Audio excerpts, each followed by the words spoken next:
Right now, as you watch this video, there's a network of neurons inside your brain either producing well-being or undermining it. This network, called the default mode network, is active at this very moment.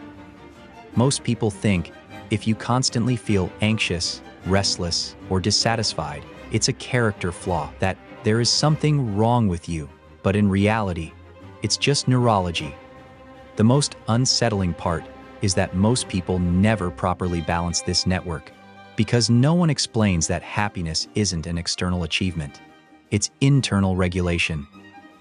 You've spent your life believing that well-being would come from the next milestone. A promotion, a relationship, the perfect body, the dream vacation. But neuroscience reveals something challenging. Every time you achieve something, your brain adapts within weeks. You return to your emotional baseline. This phenomenon has a name: hedonic adaptation. And it explains why billionaires struggle with depression, while people who have nothing radiate contentment.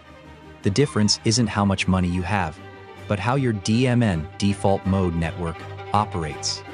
In those moments when your mind wanders without purpose, your brain should be naturally regulating serotonin and dopamine.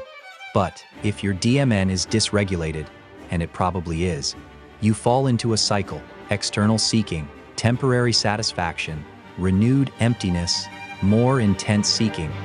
Sounds familiar? Now, let's clarify what this network actually is.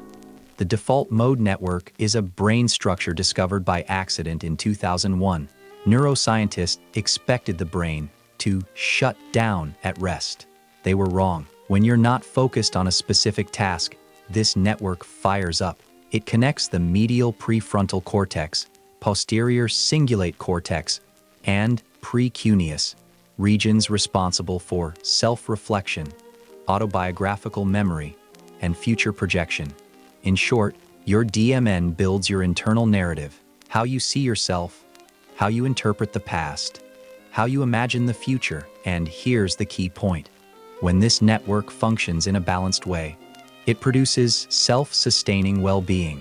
You feel contentment for no apparent reason, spontaneous gratitude, genuine presence. But when it's dysregulated by chronic stress, digital overstimulation, constant rumination, it becomes an anxiety factory. You rarely relax, you're frequently in unresolved problem mode. And this directly impacts any human being on Earth. That includes me and you. In this video, you're about to discover exactly how the default mode network works and why it's the operating system of your well-being. Then, we'll discuss why modern life is neurologically designed to dysregulate it. And lastly, the real biochemistry: how a balanced DMN produces serotonin and dopamine without the need for constant external stimulation. I'll also give you the specific practices, validated by neuroimaging, that recalibrate this network.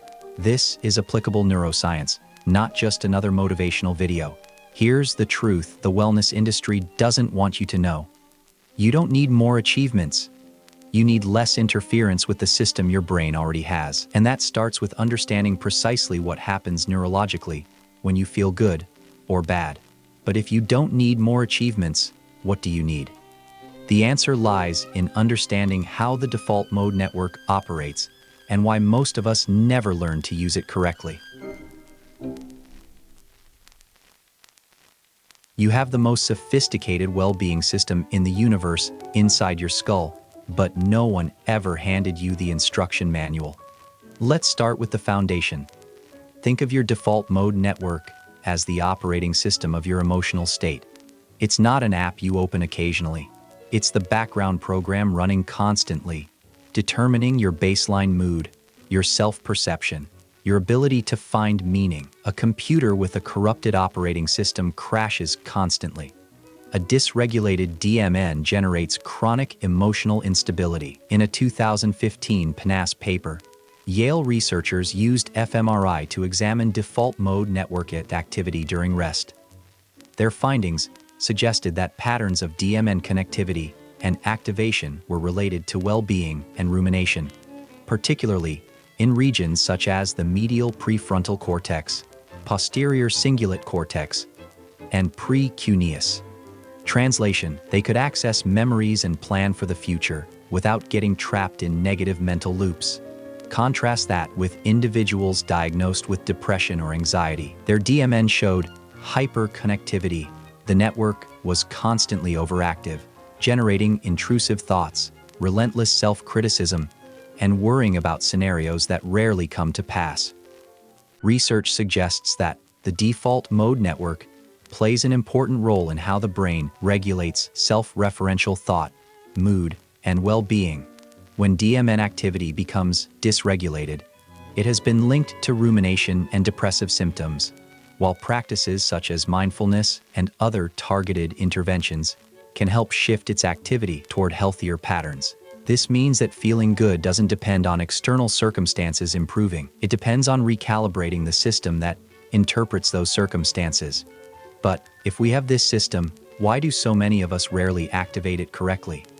The answer lies in the largest unsupervised neurological experiment in human history: modern life. You've been conditioned to seek happiness outside yourself.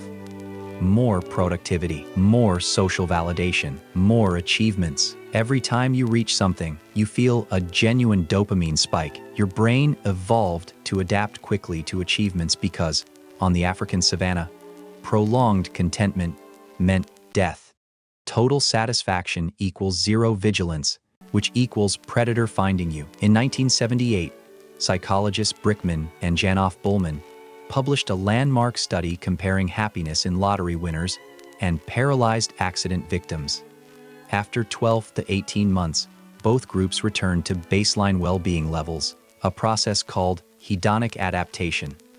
Modern neuroscience shows the default mode network plays a key role in the self-focused thinking that drives this adaptation. Here's how it works. When you buy a new car, your DMN initially processes the novelty. Dopamine spikes. You feel euphoria, but within weeks, that same DMN recategorizes the car as normal. The neural novelty fades, dopamine returns to baseline, and you're back to your emotional starting point, chasing the next stimulus. While you seek externally, your DMN is constantly projecting into the future. When I get X, I'll feel Y.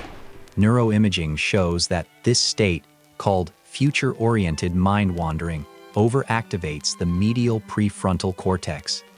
The irony is that you're using the very system designed to generate well-being to constantly postpone well-being.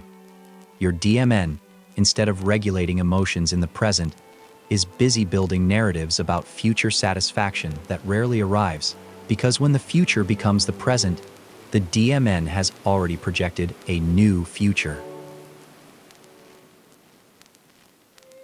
If external seeking fails neurologically, how should your brain generate well-being? When your default mode network functions in a balanced state, it doesn't just interpret experiences, it actively regulates neurotransmitter production, serotonin, dopamine, GABA. This isn't metaphorical, it's literal. Your brain has the biochemical capacity to generate states of contentment without needing external stimuli. But this capacity is fragile and easily hijacked. When your DMN is calibrated, it sends appropriate inhibitory signals that regulate serotonin release at sustainable levels. You feel stable contentment, not artificial euphoria. Contentment, the feeling of being okay without needing anything to change. But when dysregulated, those signals fail. Serotonin production becomes erratic. You alternate between frantic dopamine seeking and emotional crashes. Contrast that with how most people try to feel good today. Endless social media scrolling, compulsive shopping, hours of binge watching, fast food. Each of these activities hijacks the dopaminergic reward system directly, bypassing the DMN's natural regulation. Essentially, you are training your brain to depend on external dopamine. Notifications, likes, validation, your reward system fires. But that dopamine is volatile. Fast spike, sharp crash. Every time you seek externally, your DMN learns that well-being comes from outside. The capacity for internal regulation atrophies. It works exactly like a muscle you stop using. Your operating system is being progressively corrupted. Fortunately, there is neuroplasticity, which means your brain can change.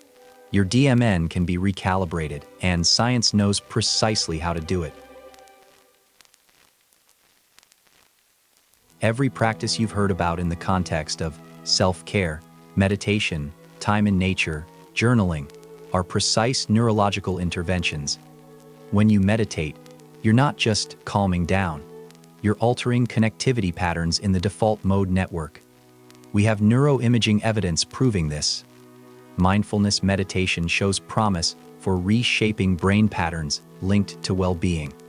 Research, including meta-analyses of fMRI studies, reveals that experienced meditators often exhibit reduced activity in the precuneus and posterior cingulate cortex, key default mode network hubs overactive in depressive rumination, alongside stronger connectivity between the medial prefrontal cortex and hippocampus, which supports healthier memory processing and emotional regulation.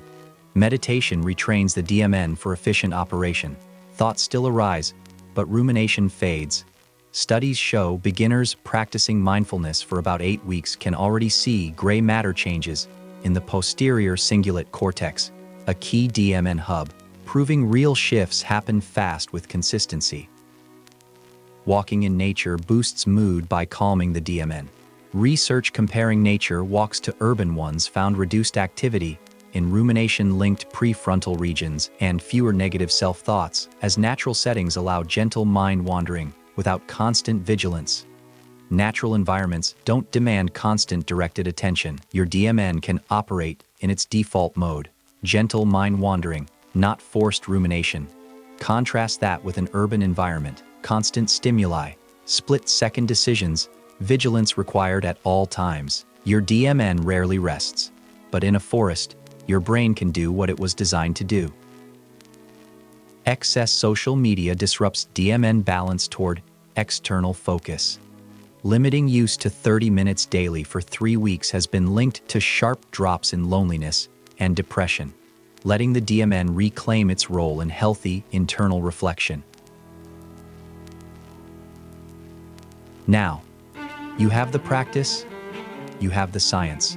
One critical question remains. Is this just another passing wellness trend?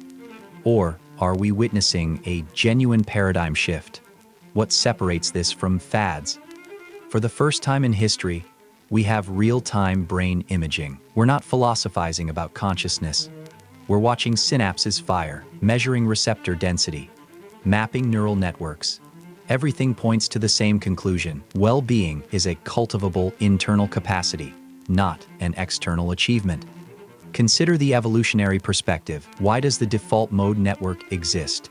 Theories converge on one answer. It evolved for mental simulation. Your ancestors needed to plan a hunt without actually hunting. They needed to learn from mistakes without fatally repeating them. They needed to imagine another human's perspective in order to cooperate. The DMN made that possible, but it generated a byproduct, the capacity for internal contentment. A human who could feel okay without constant external stimulation, conserved energy, avoided unnecessary risk, and cooperated more effectively. Fast forward to today, we live in an environment misaligned with our evolutionary design. Infinite stimuli, constant social comparison, dopamine on demand. Your DMN is operating in an environment it was never optimized for. It's like running a 2024 program on 200,000-year-old hardware. You're not broken. It's simply a systemic incompatibility. Now, I'll give you 3 simple interventions that can immediately bring you benefits. Intervention 1. Establish 20 minutes of daily DMN time. No screens, no goals, no performance. It can be a walk without audio. It can be sitting and looking out the window. It can be lying on your bedroom floor. This isn't formal meditation yet. It's simply giving your brain permission to operate in its default mode. The research cited here shows measurable changes in 8 weeks, but you'll feel a difference within days. Intervention 2. Implement a controlled digital detox. You don't need to delete social media, but set a firm limit, 30 minutes daily, as the study showed to be sufficient. Use control apps if needed. Every time you resist the impulse to check a notification, you are strengthening your DMN's internal regulation. That is literal neural training. Intervention 3. Neural redirection in the present moment. When you catch your mind planning future happiness, when I get X, I'll be happy. Pause and ask, is my DMN balanced right now? In this moment, without changing anything external, can I access contentment? This isn't forced positive thinking, it's neural redirection. You are training the medial prefrontal cortex to process the present, not just project the future. This is not about replacing ambition with passivity. It's about separating well-being from achievement. You can pursue goals without making them a requirement for feeling good. The elite athlete doesn't abandon training, they integrate recovery. Same logic. You are integrating DMN maintenance into your routine, not replacing your life with monastic meditation. This video can change how you understand well-being. Don't treat this as a regular self-help video. If you paid attention, you now have all the tools to improve your life.